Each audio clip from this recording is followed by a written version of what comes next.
আজ থেকে 50 বছর পরে বাংলাদেশে কি ক্রাইসিস হতে পারে, আজ থেকে ঠিক 100 বছর পরে বাংলাদেশে কি হতে পারে, ওই রোড ম্যাপকে সামনে রেখে আমাদেরকে প্ল্যান করতে হবে।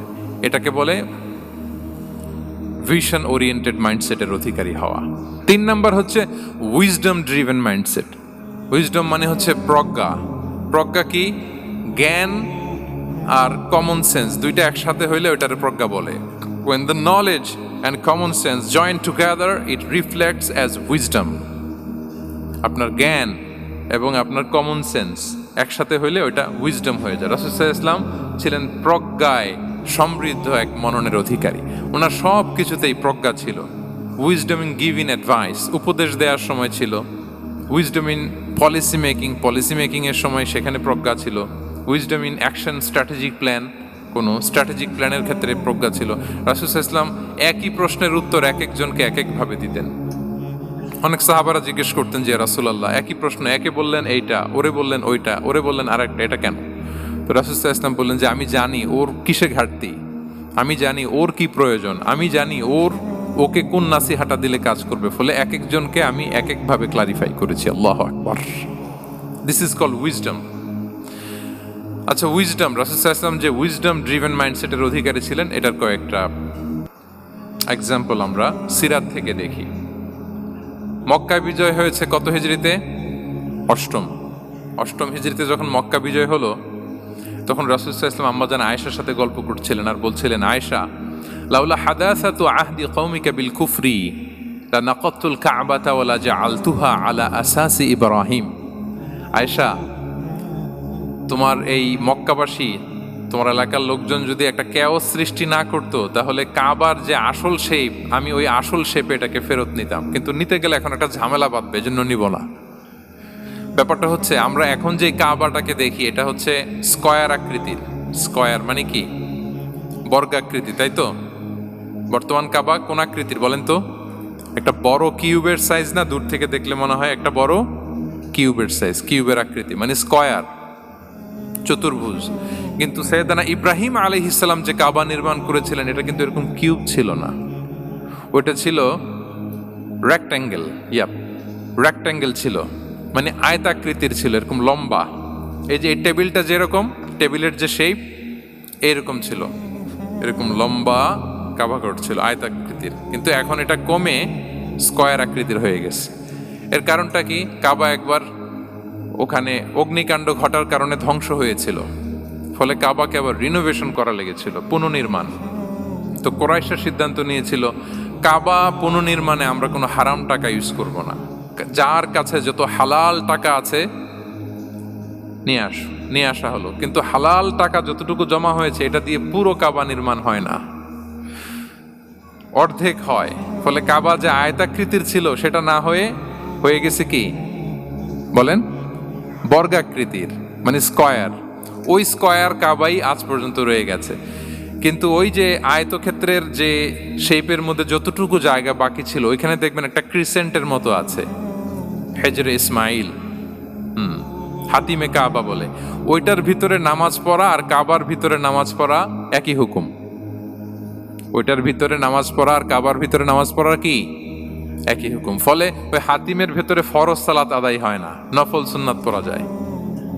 এমনকি কাবার ভেতরেও ফরজ সালাত আদায় করলে আদায় হবে না, কারণ নামাজের ফরজের মধ্যে একটা ফরজ হচ্ছে ইলা জিহাতিল কাবা, টু দ্য ডাইরেকশন অফ কেবলা। আপনার কেবলা মুখী হইতে হবে না। আপনি তো কাবার ভিতরে ঢুকে গেছেন, এখন কাবা কোন দিকে? কাবা তো নাই, বের হইতে হবে। বের হয়ে কাবা মুখী হলে সালাত হবে।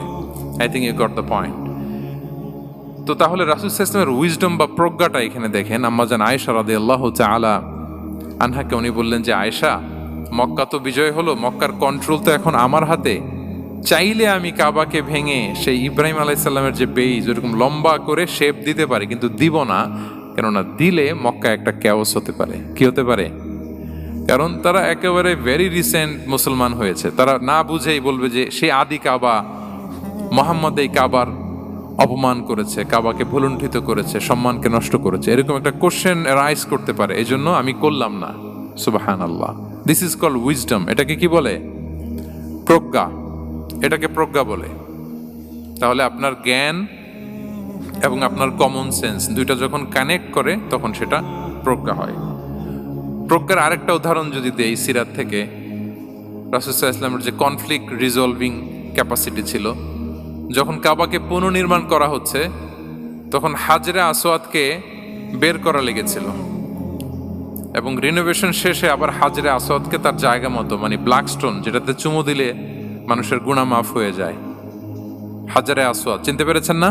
ফলে অনেক বোনেরা যাদের জন্য হেজাব নিকাব মেনটেন করা হচ্ছে ফার্স, পর্দার কোনো বালাই নাই, পুরুষের সাথে ধাক্কা ধাক্কি করে তার শরীর মিশে যাচ্ছে, গা মিশে যাচ্ছে, ধাক্কা ধাক্কি করে একটা সুন্নতের জন্য ফরজকে স্যাক্রিফাইস করে ফেলতেছে। মানে ফোকাস ঠিক নাই আর কি, কোথায় যে কোনটা করতে হবে ওইটাই ভুলে গেছে। তো এই হাজরে আসাদ পাথরকে আবার জায়গা মতো রাখতে হবে। এখন কে রাখবে এই নিয়ে মারামারি মক্কায়। বড় বড় চারটা গোত্র বলে, এই গোত্র বলে আমি রাখবো, এই গোত্র বলে আমি রাখবো, আরেক গোত্র বলে রক্তের গঙ্গা বইয়ে দেব মক্কায়, কিন্তু এই সম্মান অন্যকে নিচে দিব না, কারণ ইটস ভেরি প্রেস্টিজিয়াস ইস্যু যে আমাদের গোত্র এই ব্ল্যাক স্টোন হাজরে আসওয়াদকে নিয়ে জায়গা মতো রেখেছে, এটা কাউকে দিব না। তো সবাই যখন মারমুখী, তখন আল্লাহ রাসূল সাল্লাল্লাহু আলাইহি ওয়া আলিহি ওয়াসাল্লাম তিনি সমাধান দিলেন যে মারামারির দরকার নাই, একটা চাদর নিয়ে আসো। নিয়ে আসা হলো, চার গোত্রের চার লিডারকে বললেন চাদরের চার কোণা ধরো। চারজন চার কোণা ধরলো, রাসূল সাল্লাল্লাহু আলাইহি ওয়াসাল্লাম তিনি পাথরটা নিয়ে মাঝখানে রাখলেন। এবার চার নেতাকে বললো আসো, জাতীয় চার নেতা চলে আসো, কাবার সামনে চলে আসলো। এরপরে আল্লাহ রাসূল সাল্লাল্লাহু আলাইহি ওয়াসাল্লাম ওনার মোবারক হাত দিয়ে, বরকতময় হাত দিয়ে হাজরা আসওয়াদকে নিয়ে নিজ হাতে রাখলেন। এবার সবাই হ্যাপি, কারণ অংশগ্রহণ করতে পারছে। আসলে সব মূল স্ট্যাটাস কিন্তু চলে গেছে রাসূলের দিকে, নাকি? ওরা তো এটা টাচও করতে পারে নাই, পারছে? ওরা চাদর ধরেই হ্যাপি, কিন্তু পাথরটা ধরেছিল কে? রাসূল সাল্লাল্লাহু আলাইহি ওয়াসাল্লাম। চাদরে রেখেছিল কে? রাসূল সাল্লাল্লাহু আলাইহি ওয়াসাল্লাম। চাদর থেকে নিয়ে আবার কাবা ঘরে সেট করেছিল কে? রাসূলুল্লাহ সাল্লাল্লাহু আলাইহি ওয়া আলিহি ওয়াসাল্লাম। এভাবে উনি কনফ্লিক্ট রিজলভ করতেন থ্রু হিজ উইজডম, ওনার প্রজ্ঞার মধ্য দিয়ে।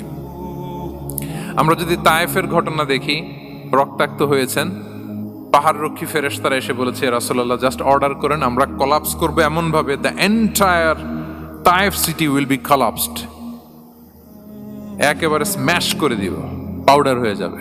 রাসূল সাল্লাল্লাহু আলাইহি ওয়াসাল্লাম বললেন না, বাল আরজু আন ইউখরিজাল্লাহু মিন আসলাবিহিম মান ইয়াবুদুল্লাহ ওয়াহদাহু ওয়া লা ইউশরিকু বিহি শাইআ। তিনি বললেন না, ওদেরকে ধ্বংস করে দিও না, ওদেরকে ধ্বংস করলে লা ইলাহা পড়বে কে? সুবহানাল্লাহ, কি উইজডম ড্রিভেন ছিলেন উনি। উনি বলেন যে আমি আশা করি, প্রত্যাশা রাখি, দোয়া করি যে ওরা আমাকে প্রত্যাখ্যান করেছে, কিন্তু ওদের যে নেক্সট জেনারেশন ওরা সাক্ষী দেবে আশহাদু আল্লাহ ইলাহা ইল্লাল্লাহ ওয়া আশহাদু আন্না মুহাম্মাদার রাসূলুল্লাহ। এবং তাই হয়েছে। এখন তায়েফে যান, চারদিক থেকে আল্লাহু আকবার ধ্বনিতে মুখরিত তায়েফ, এবং এত চমৎকার শহর, এটা একটা ট্যুরিস্ট ডেস্টিনেশন হয়ে গেছে। সৌদি আরবিয়াতে যারা যায়, তায়েফ না গেলে লোকদের ভাল লাগে না। ঠান্ডা, সবুজ শ্যামল, রেইনফল হয়, ফলমূল পাওয়া যায়। আব্দুল্লাহ ইবনে আব্বাস রাদিয়াল্লাহু তাআলা আনহুর স্মৃতিধন্য মসজিদ আছে, অনেকগুলো ইউনিভার্সিটি আছে, ইসলামিক ইনস্টিটিউশন আছে। এই যে নয়নাভিরাম তায়েফ, এটা রাসূল সাল্লাল্লাহু আলাইহি ওয়াসাল্লামের উইজডমের ফসল। ওই দিন যদি রাগের চোটে বলতো যে হ্যাঁ দাও, স্ম্যাশ করে দাও, তাইলে এই যে যারা শাহাদা পড়েছে, মুসলিম হয়েছে, এটা কিন্তু হতো না। তাহলে এটা হচ্ছে রাসূল সাল্লাল্লাহু আলাইহি ওয়াসাল্লামের প্রজ্ঞার একটা উদাহরণ। আরো একটা উদাহরণে যাই। রাসূল সাল্লাল্লাহু আলাইহি ওয়াসাল্লাম যখন আকাবার দ্বিতীয় শপথ করে ফেললেন ইয়াসরিববাসীর সাথে, তখনও মদিনা হয়নি। তো তখন মদিনাবাসী বলল যে রাসূলুল্লাহ, আপনি তো এখনো হিজরত করবেন না, তো আমাদেরকে কোরআন শিখাবে কে, সালাত শিখাবে কে? আপনি একজন দায়ী পাঠান, আমাদের সাথে একজন টিচার দেন। রাসূল সাল্লাল্লাহু আলাইহি ওয়াসাল্লাম তখনও মদিনাতে হিজরতে যাননি, আমাদের সাথে একজন দায়ী পাঠাবেন। তো রাসূল সাল্লাল্লাহু আলাইহি ওয়াসাল্লাম একজনকে দায়ী হিসেবে পাঠিয়েছিলেন। বলেন ওই দায়ীর নাম কি? কি নাম? মুসআব ইবনে উমাইর রাদিয়াল্লাহু তাআলা আনহু, যিনি উহুদের যুদ্ধে শহীদ হয়েছিলেন, উনাকে পাঠিয়েছিলেন। দেখেন, উনি আবু বকর রাদিয়াল্লাহু তাআলা আনহুকে পাঠান নাই, পাঠিয়েছেন ওমর ফারুককে, ওসমান রাদিয়াল্লাহু তাআলা আনহু, আলী রাদিয়াল্লাহু তাআলা আনহু, কাউকে পাঠাইছেন? কারে পাঠালেন? মুসআবকে। এর কারণ হচ্ছে উনি দেখতে খুব স্মার্ট ছিলেন, খুব ড্যাশিং ফেসের অধিকারী ছিলেন, মক্কার এলিট ফ্যামিলির একজন যুবক ছিলেন, এবং উনি সবচাইতে দামি দামি পারফিউম কালেক্ট করে ওইটা দিতেন। উনি মক্কার কোনো রাস্তা দিয়ে হেঁটে গেলে লোকজন বুঝতো এই রাস্তা দিয়ে কিছুক্ষণ আগে হেঁটে গিয়েছে মুসআব ইবনে উমাইর। সুবহানাল্লাহ। আমরা বাংলায় বলি না যে আগে দর্শনদারি পরে গুণবিচারী, এই কথাটার সাথে পরিচিত আপনারা? আগে দর্শনদারি পরে গুণ বিচারী। আল্লাহ তাআলা এক একজনকে আমাদেরকে এক এক অবয়বে সৃষ্টি করেছেন। হুয়াল্লাযী ইউসাউবিরুকুম ফিল আরহামি কাইফা ইয়াশা।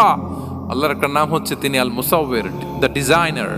মায়ের গর্ভে থাকতেই আমাদের কার চেহারা, কার কণ্ঠস্বর, কার স্কিন কালার, কে কিরকম হব সব ফিক্স তিনি ঠিক করে দিয়েছেন। এটা আল্লাহর দেয়া। কিন্তু রাসূল সাল্লাল্লাহু আলাইহি ওয়াসাল্লামের উইজডমের ব্যাপার হচ্ছে তিনি আবু বকর রাদিয়াল্লাহু তাআলা আনহু, ওমর রাদিয়াল্লাহু তাআলা আনহু, ওসমান আলী কাউকে চুজ না করে কাকে পাঠালেন?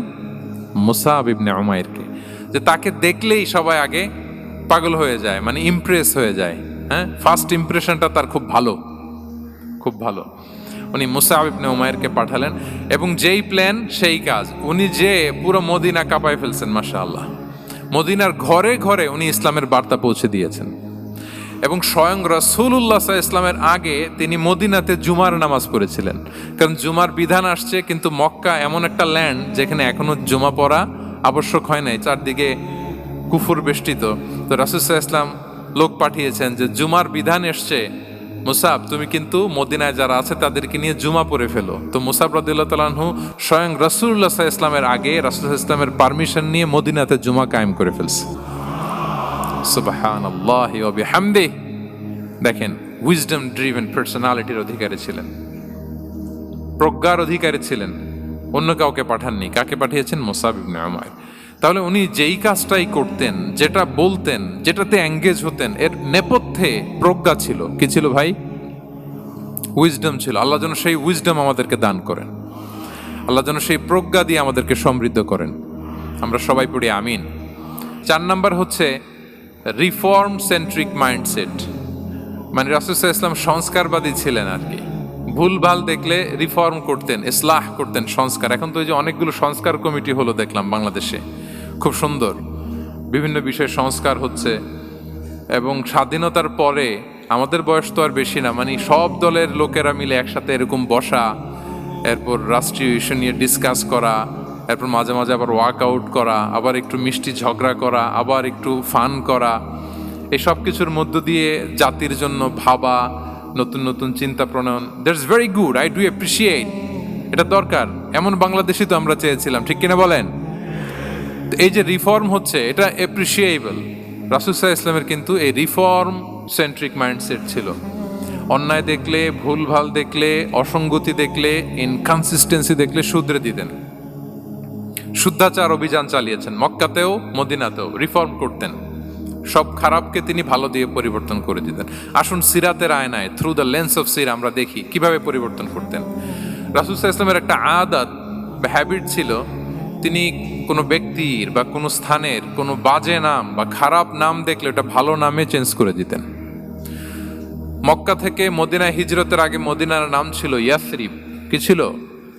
ইয়াসরিব মানে হচ্ছে প্রতিশোধ বা নিন্দা বা ক্ষোভ বা ভর্ৎসনা, সবগুলোই খুব বাজে মিনিং ডিনোট করে।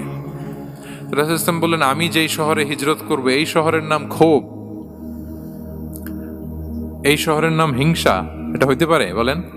রাহমাতাল লিল আলামিন, mercy and peace for the entire universe করে যাকে আল্লাহ পাঠিয়েছেন, উনি যেই শহরে থাকবেন ওই শহরের নাম প্রতিশোধের শহর, এটা হবে? উনি শহরের নাম চেঞ্জ করে দিলেন। উনি শহরের নাম দিলেন মদিনাতুন নবী। কি দিলেন? মদিনাতুন নবী, অথবা তওবা তয়্যিবা, চেঞ্জ করে দিলেন, পরিবর্তন করে দিলেন। এক এলাকায় যে বিষ্ণু সাল্লাল্লাহু আলাইহি ওয়াসাল্লাম দেখলেন যে গাছপালা হয় না, উনি বললেন মাসমু হাযিহিল আরদ, এই জায়গার নাম কি? সবাই বলে ইসমুহা গাদেরা। গাদেরা মানে হচ্ছে মাকান লা নাবাতা ফিহি ওয়ালা শাজার, এমন জায়গা যেখানে ঘাস লতাপাতা কিছুই জন্মায় না। রাসূল সাল্লাল্লাহু আলাইহি ওয়াসাল্লাম বললেন, এই জন্যই তো ঘাস জন্মায় না, নাম তো রাখছো খুব বাজে একটা নাম। রাসূল সাল্লাল্লাহু আলাইহি ওয়াসাল্লাম বললেন, আজ থেকে এলাকার নাম গাদেরা নয়, এলাকার নাম আজকে থেকে খাদেরা। কি নাম? খাদেরা মানে কি বলেন? সবুজ, গ্রিন, এভারগ্রিন, সবুজ শ্যামল। এবং রাসূল সাল্লাল্লাহু আলাইহি ওয়াসাল্লাম যখন গ্রিন ল্যান্ড নাম দিয়ে দিলেন, এরপর থেকে সবুজ শ্যামল করে আল্লাহ জায়গাটাকে বরকতময় করে দিলেন। Changing names. এক সুন্দরী নারীকে বললেন মাসমুকি, কি নাম? বলে আসিয়া। আসিয়া মানে অবাধ্য। রাসূলুল্লাহ সাল্লাল্লাহু আলাইহি ওয়াসাল্লাম বললেন তুমি এত সুন্দরী, you are a beautiful lady, আর কি বাজে একটা নাম রেখেছো আসিয়া। তুমি আসিয়া কেন হবে? আজকে থেকে তোমার নাম জামিলা, মানে তুমি সুন্দরী, রূপবতী। সুবহানাল্লাহ, সুন্দর একটা নাম দিয়ে দিলেন। এক সাহাবীর নাম ছিল হাজান। হাজান মানে রাফ এন্ড টাফ, রুক্ষ। রাসূলুল্লাহ সাল্লাল্লাহু আলাইহি ওয়াসাল্লাম বললেন না, হাজান না, তোমার নাম আজকে থেকে সাহাল। কি নাম? সাহাল। সাহাল মানে সহজ। উনি বলেন যেদিন থেকে সাহাল রাখছি এর আগ পর্যন্ত নাকি ওনার অসুস্থতা, রোগ বালাই একটার পর একটা লেগেই থাকতো। যেদিন থেকে সাহাল, ওই দিন থেকে উনি বলেন যে আল্লাহ তাআলা নবীর এই নাম চেঞ্জ করে দেওয়ার বারাকায় আমার পুরো জীবনের সব কাজকে আল্লাহ তাআলা সহজ করে দিয়েছেন।